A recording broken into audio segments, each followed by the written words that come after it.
Welcome to the Gorilla Project podcast. The Gorilla Project's end goal is to return to the Congo Basin and shoot a feature film to spread the word about preserving gorillas. We're currently working on the story and the screenplay, and these podcasts help us decide which events are compelling enough to include in the film. Incoming transmission. Welcome To the Gorilla Project. You'll hear the true stories from some of the world's most prominent scientists who are helping to prevent the extinction of gorillas, study their behavior, and protect the forests where they live. You'll meet these people. What do they know? What can they do? And what would you do if you were in their position?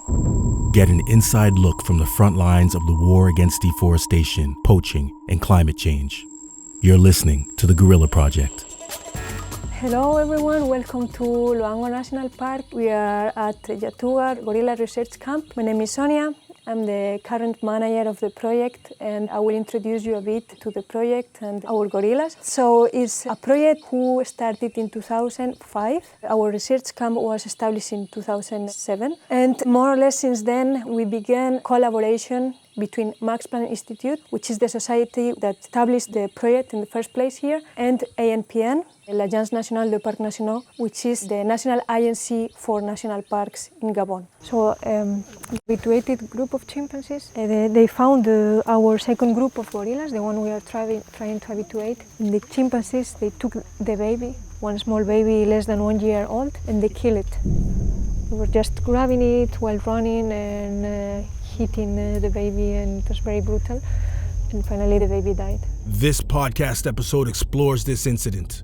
On February 6th and December 11th, 2019, researchers in Loango National Park witnessed, for the first time, a coalitionary killing of gorillas by chimpanzees. This behavior is unprecedented in the history of primatology, and it forces scientists to study what is happening to cause it. Hi, my name is Lara Southern, and I'm coming from Osnabrück University in Germany, and I wrote the paper titled Lethal Coalitionary Attacks in Chimpanzees on Gorillas in the Wild, where we recorded observations at our field site in the Loango National Park, Gabon. Gorillas differ genetically from chimpanzees as much as humans do, splitting from their shared ancestor approximately 8 million years ago. Chimps exist in areas spread out from Eastern Africa to Central Africa. When they resort to hunting, they hunt insects, birds, lizards, and monkeys. And so in terms of what we know about their kind of behavioral diversity, it's still quite limited. And so when these attacks happened, we were all completely shocked. But at the same time, we were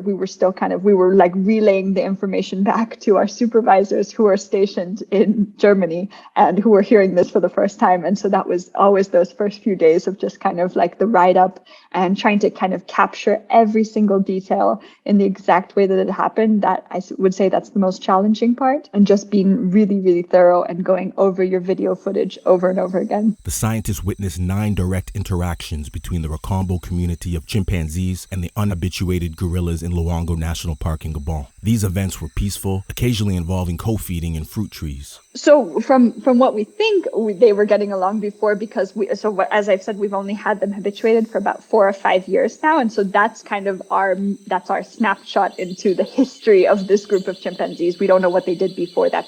But from up until this point, so February 6, 2019, everything that we knew about kind of gorillas and chimpanzees, we thought that there was this kind of levels of mutual avoidance. So when you'd be in the forest, and what you usually get with gorillas is you get a scent. So you can, they really smell very strong. And once you're a chimp researcher, you can very much distinguish between this chimp and gorilla scent, because it's very, very different. And we spend the whole days around chimps. And so whenever we were in the forest, we would smell gorillas quite a lot. You could see the feeding tracks. You could see their footprints. And so we always knew they were there, and we'd hear them sometimes. And the chimps, it was really almost like kind of an indifference. And we did have these 9 encounters. And I think what was so interesting was that one I even got to witness was when we had gorillas and chimpanzees feeding in the same tree. It was a ficus tree, so it's figs, one of the favorite foods of chimpanzees and gorillas as well. So that makes sense. But peacefully feeding And so it wasn't something we thought about more because that was more in line with the research that had been done at other field sites. And so when these attacks happened, it was really something that I don't think I would have ever been expecting on any level. Then on February 6, 2019, history changed forever. So that morning, we do what we always do. We get up very, very early to go to the nest site of our chimpanzees where they slept the night before. So that's how we do kind of our focal follows. We follow one individual per day. And it's the most exciting part about field research because you never know what's going to happen. And so that day, it was a very exciting day for me because I had an assistant with me. She was a new research assistant. It was her first day in the forest with these chimpanzees. And on this day, we set out to go find our chimps, which were about 5 kilometers from the camp. And little did we know that we would walk about 35 kilometers that day. We went on one of the biggest patrols. So for anybody who's not familiar with chimpanzee patrols, what they do is in order to defend their territory and kind of explore the boundaries of their territory, just check that everything's in order, they go on these huge walks where they're very silent and they smell everything, they kind of check everything out, and they're looking for neighboring communities. And so on this day, they decided to do that. And it was very interesting for our assistant because it was a brand new experience for us. She was going, is it always this hard? And we walked really, really far to the very edge of their territory. And it was at the very end of the day, all of us were just ready, kind of done, ready to go home. It's like dinner time for us too. We're just ready to put the chimps to bed. We let them go nest. And then we were all ready to go home. And it was already when the forest was kind of getting dark, around 5 o'clock.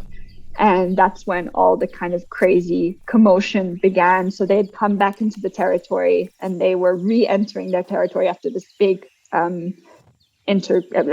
patrol. So when we were coming up, we went into this really, really dense piece of forest. And I was following my focal individual who was Pandy. And we were following him, and after a while, you kind of start to lose sight. And we heard this very distinctive scream of a chimpanzee called Freddie. And once we heard that scream, I then heard immediately after the scream, I heard a very loud bark, and I immediately knew that was not. My head did kind of like a double take because they're always screaming, but this bark really stuck out to me. And then after that, it just exploded, and you could very much hear. So a chimpanzee and a gorilla sound nothing alike, and then it was just this crazy kind of cacophony of noise. And then we didn't have very good visibility at first. We also try and really keep our distance because they're completely wild animals, and we also have very like high safety protocols. So it was more about tried to see less but be safe and keep them safe.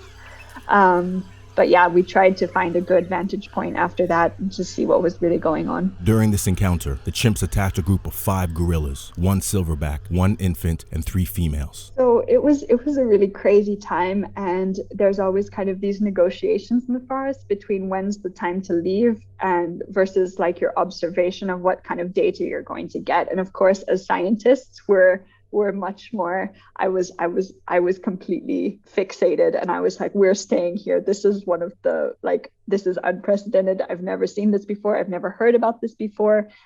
There's literally gorillas and chimpanzees like interacting with each other. We need to stay and see what happens. A lot of our field guides, of course, are a lot less on kind of the interested in the data that's being collected. And so they were very much like, this is not okay, we need to leave. And it was very much like a trade-off between us. And so we kind of found this middle ground of where we could stay and watch from a very far distance and kind of just monitor the situation. And we were always going like, okay, 5 more minutes. The chimpanzees made alert calls, barks, and roars. The gorillas responded by roaring and barks of their own. The silverback charged a female adolescent chimpanzee named Gia and sent her flying into the air. It's pronounced Gia, but it's fine. So Gia, she's immigrated. So chimpanzee females, once they get to a certain age, they leave their natal groups. But at this point in time, she was still in the group, and she was one of my favorite chimpanzees. She was always a really big, always a big explorer. She's kind of didn't seem like a young female. She was really always with the males. And we saw her. So as I said, we were trying to keep our distance, and we were quite far away behind a huge log, trying to just kind of like peep over the top and just kind of make ourselves known but be far away enough that we were not at all interfering with anything that was happening in any social interactions. And what we saw was Gia so it was basically, if I could describe it, kind of like a ball of chimps and gorillas. And we could really see the silverback was in the middle, but it was just a kind of a mess, and it was more the noise rather than really what we could see. But what we did see is Gia. So she's a small chimpanzee. She's about, she was a juvenile at that time, maybe about 8 or 9 years old.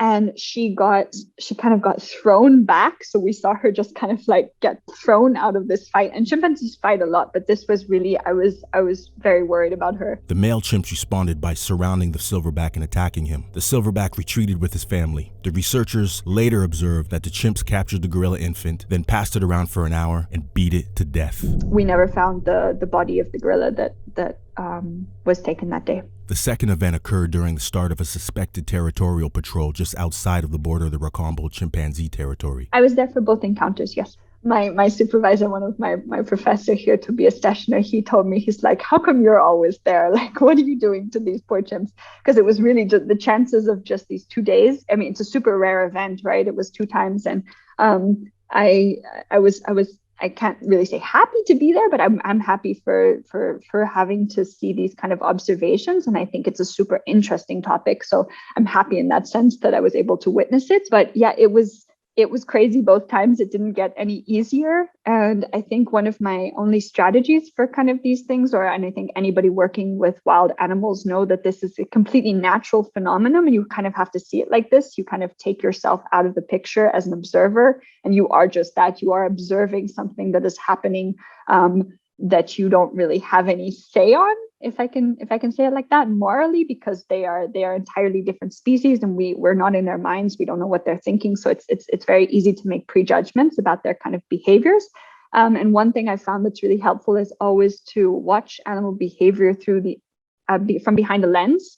So when something kind of crazy is happening, or when something uncomfortable is happening, if you just film, there's almost this like kind of wall between you and what you're seeing, and then you kind of remember your place as just an observer. So that's always something that helped me, and that really helped me in both of those instances to kind of just document what I was seeing, rather than put my own kind of opinions on what I was seeing. Yeah, so that was also a hard day. Both of these were really kind of long days. That day they were way up in the north, so these both happened in completely different parts of the territory, and that's also really interesting. But it just goes to what they were kind of eating at the time. So chimpanzees are very mobile. They're constantly just going around eating whatever fruit is ripe, so they'll spend lots of different time in different parts of the territory. And on December 11th, we were up in the far north, and whenever we go up there, everybody kind of gets a little bit grumpy because there's the big swamps, and when there's swamps, it means you have to swim. And so when we were going towards the big northern swamps, everybody was already kind of like, they're going to go on a patrol. And you could see the chimps had changed their kind of behavior. Once they get outside of their territory, they get very quiet. And it was exactly the same as the behavior they had on the 6th, which is what they do when they're going into neighboring chimpanzee communities usually. Chimpanzees organize their hunts in groups, listening for specific vocalizations, preying on birds, monkeys, lizards, insects, and other non-primate mammals. So what chimpanzees do is when they're on patrolling, there's kind of these definite signs to look out for, I would say, or that have been seen across multiple field sites and that usually take place. So they'll walk in single file. So if you ever see kind of chimpanzees, usually when they move through the forest, they're kind of all spread out, and kind of like some people are over there playing, and some of them are walking, some of them are feeding. But when they go on patrol, it's like it very much changes, and they go into this single file, kind of almost looks like a military line. And they get very, very silent. And chimpanzees usually can be very loud. So it's a big difference. And there's no little kind of whoos to each other. They're very silent. And what they do is they'll sniff all of the vegetation as they're walking along. Or if they come across like a fruiting tree with fruits on the ground, they'll smell all the eaten fruit to figure out if there had been other chimpanzees there, for example. So there's a lot of these kind of tense moments where they'll like pause mid-step, and they're just very on edge and listening. So it was Freddie who was in front with a female called Joy, and they were traveling again. And so Freddie, he got up and he stood bipedal. So chimpanzees will often do this when they want to get a bit better look at something. They can go up bipedally, and he got up bipedally, and he immediately started with these alarm barks. And my initial reaction, because I had already seen them on patrolling behavior, was that they had found a chimpanzee group. And I'm always like, oh my gosh, like what's going to happen? So we were all already kind of in like full alert mode. Once you hear those alarm barks, you know that there's something in the area that's dangerous to them, which is sometimes dangerous to you. So we pay very good attention to what they're doing.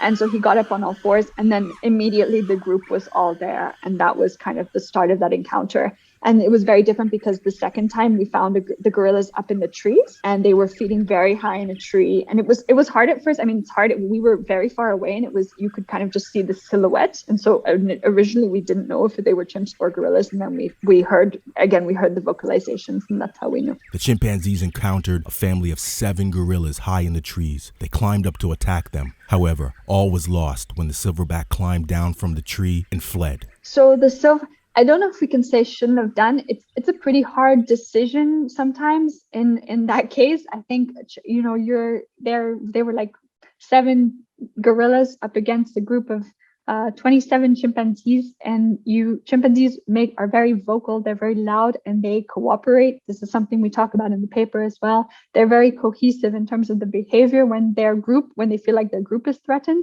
or when they're going into doing kind of a collective behavior, all of them participate. And this occasion was kind of it was no different to that. They were all really fully involved, down to the level of like juveniles were barking at these full-grown adult gorillas, which is something that I haven't really seen before. And so that was really it was a whole group activity. And so in the sense the silverback fleeing, I think it was also just a choice of maybe like personal safety. And I know I think it was probably a hard choice to make. There was already several other gorillas. I don't know if we mentioned that in the paper, but the gorillas had already fled. So there had only been 2 females and 2 babies left in their group. So I think it was also kind of maybe an initiation of movement that he was trying to get them to follow him. But yeah, he did flee pretty early on, and the other 2 females were left very, very high up in the canopy. And then it just kind of became this, the chimps were able to kind of climb up the tree and trap them up there. The chimpanzees chased the female gorilla through the trees, across the swamp, cornered her, and snatched her baby. So we didn't see the eventual. There was a moment when, because there was 2, it was a bit complicated. There was 2 female adult gorillas with 2 babies, and one was much larger. And this was the first interaction we saw where the chimps were really trying to grab the baby. And there was a gorilla called Thea and Gump, who actually got her off of her mother. And then the mother actually grabbed it back, and we have this really amazing piece of video footage. I mean, it's very zoomed out again because for security reasons and to not intervene at all. We were very far away, but there was this initial kind of standoff between the mother and her bigger juvenile, and then she actually got away, and the baby that unfortunately was captured happened in the middle of kind of the swamp area where everybody had then moved to. And it was really confusing for us to follow as observers. And this is all we all really it took us about 3 days to piece together all the pieces of different information, different video footage to kind of find out what had happened. But the baby had got snatched from her. They ripped out its intestines and ate it. Roxy, the female chimp, snacked on the body of the baby gorilla for hours. So yeah, Roxy is an older adult female, and she's the one who I guess played everybody's least favorite role in the second encounter, because she's the one who ingested the baby gorilla. So she kept the prey and she kind of carried it with her.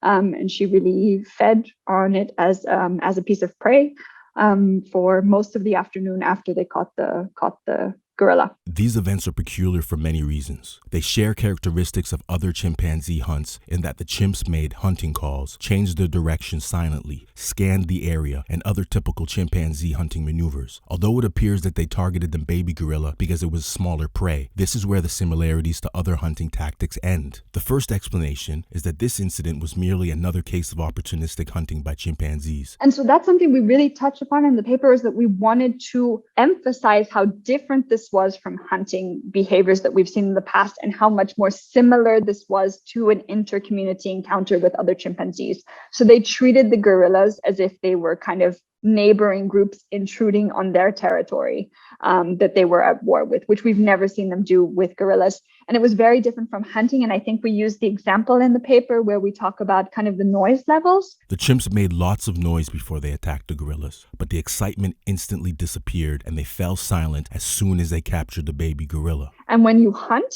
it's completely the opposite. So there's this very silent, coordinated hunting strategy. And when they catch the prey, this is the reward. And this is then the feeding on the prey is the reward. And here we saw that it was almost like the killing was the reward, much similar that it is in intercommunity encounters, where there is also sometimes cannibalism in intercommunity encounters, but it's not so much about this this baby as prey, but as, I guess, a symbol, you could say, or as kind of like collateral damage within a war or something like that. Another explanation is that the attack resembled intercommunity killings previously performed by chimpanzees against rival chimpanzees in neighboring territories. Adult chimps have killed infant chimps from other communities to eliminate food competition by discouraging female chimps in the competing group from venturing into the disputed territory. However, this attack could be the first time anyone witnessed chimps doing the same thing to gorillas. The event is also unique due to how the chimpanzees ate the gorilla during the second attack.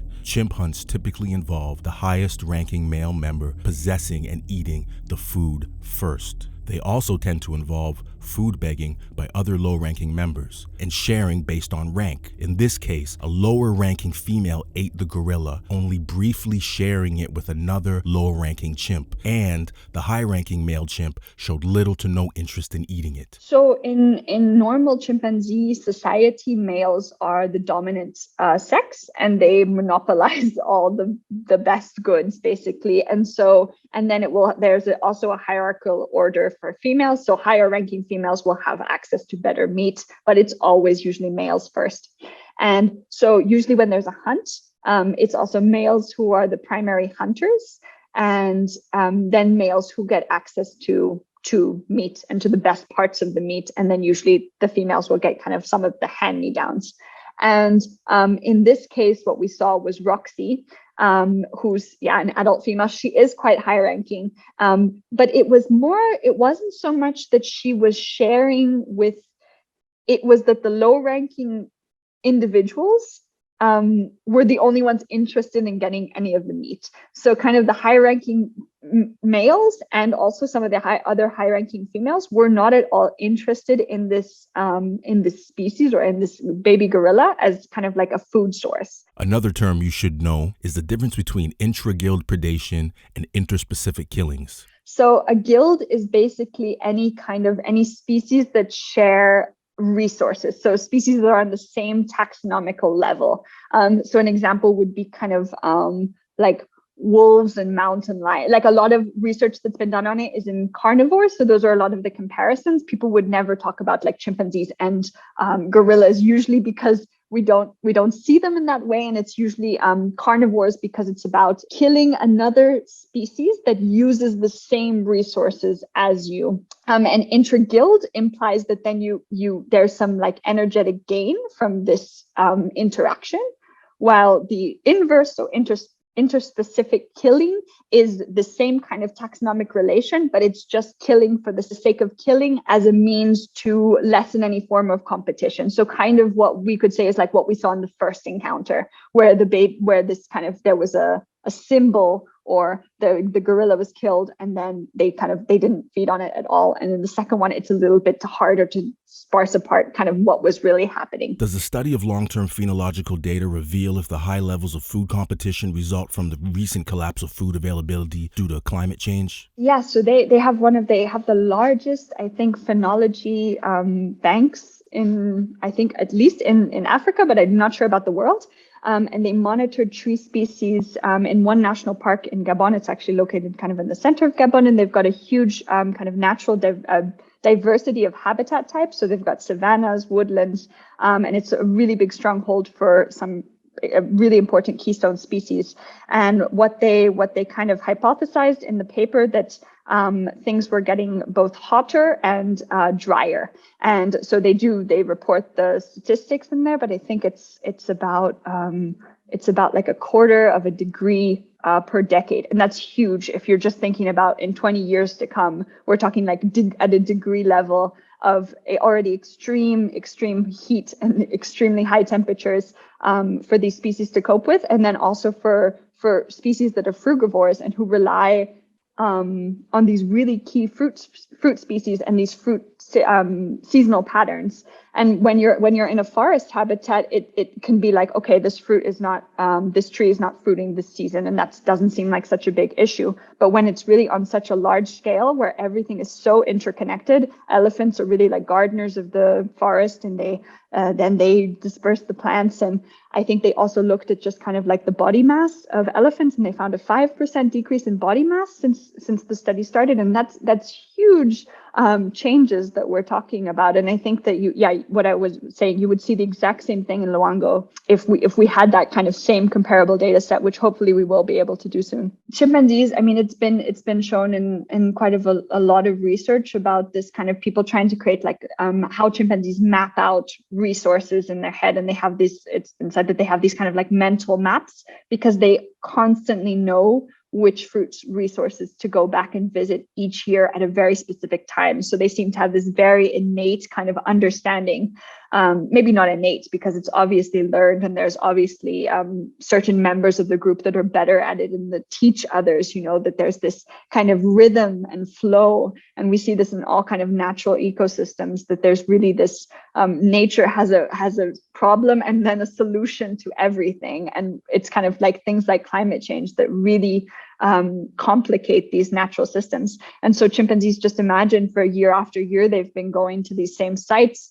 and all of a sudden there's these very slight gradual changes, but that will have huge kind of payoffs in their daily lives, because it will affect kind of their energy levels, their body mass, how far they're able to travel, how tired they are, how able they are to protect themselves against like other groups. There's just so many kind of knockdown effects that we couldn't even quantify at this stage that could be really harmful to not only these populations, but populations everywhere. So, I mean, there's countless researchers all over the world doing kind of updated climate change data, but the problem is that it happens in such a, in the way to get the data that you got from the Bush paper. That's an ongoing project that's been a really cumulative effort of taking phenology data on such a precise level for like decades now. And that's when you start to see these really, really important patterns. And I think, so one thing that we do at Loango is we have a phenology route where we also check the fruiting species. And so this is something that we're trying to monitor as well in our own time. And we're looking at our own plant species, but it just is so hard to kind of know what are kind of more like just long-term seasonal trends and kind of a normal variation, because you really do need these long-term data sets. And so I think what we did with the Bush paper and everything, we've taken a lot from that, because I think there you can really see the drastic figures that they're reporting, like huge, just the amount of things that are getting drier, big problems with the rainy season. And there's so many fruiting species that really have those like very specific requirements for temperature changes in order to fruit. And so Loango National Park, as well as Lope, is a big stronghold for elephants, gorillas, chimpanzees. So yeah, it's probably exactly the same thing that's happening. We just don't have the data to support it, but we're really working to get there. So chimpanzees and gorillas, they have quite a high dietary overlap. They're both great ape species, and they both really share a lot of the same food types.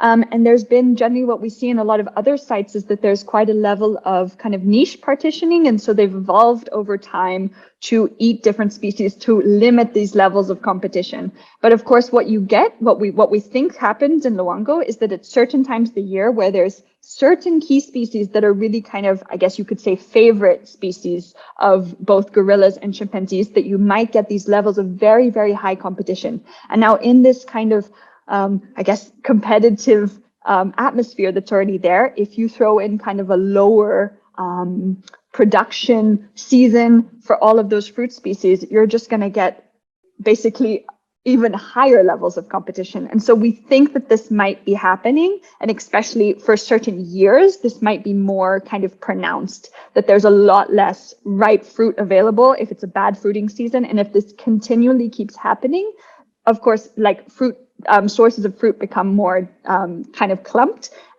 or even more dispersed, but harder to find. And then you're kind of attracting two great ape species to a very limited resource. And then this kind of creates the area, like a base for any form of conflict, which you wouldn't have if you had kind of a larger abundance of fruits. So what we're trying to do is we're trying to kind of basically fill in all the gaps of what we couldn't fill in kind of the first paper, because this was really just kind of very exciting research. We wanted to get it out there that, like, look, this is what's happening. And there's so many angles to look at it from it, or why it's interesting. It's interesting from a species perspective, just because we haven't ever heard of this reported across any other field site in which there are both chimpanzees and gorillas, and they do coexist in other places, and this hasn't happened yet. So it seems like there must be something going on.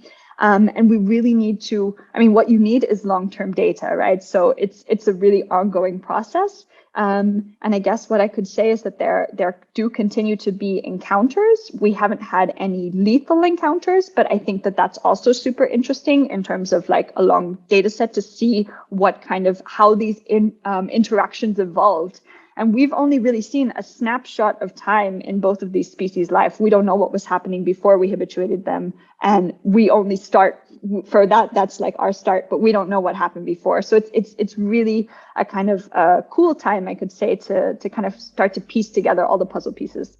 So it's a really incredible experience. And I thank the world every day that I get to really experience the lives of one of our closest living relatives. In every way that they're similar to us, they're also so different. And I think that's one of my favorite things about learning about them and spending time with them. Remember to subscribe to this podcast if you'd like to receive notifications every time we release a new episode. And if you'd like to help us spread the word about the plight of gorillas, it helps if you leave a positive review, because platforms like Apple and Google use it to decide whether or not to let more people know about this podcast. To learn more, go to gorillaproject.org.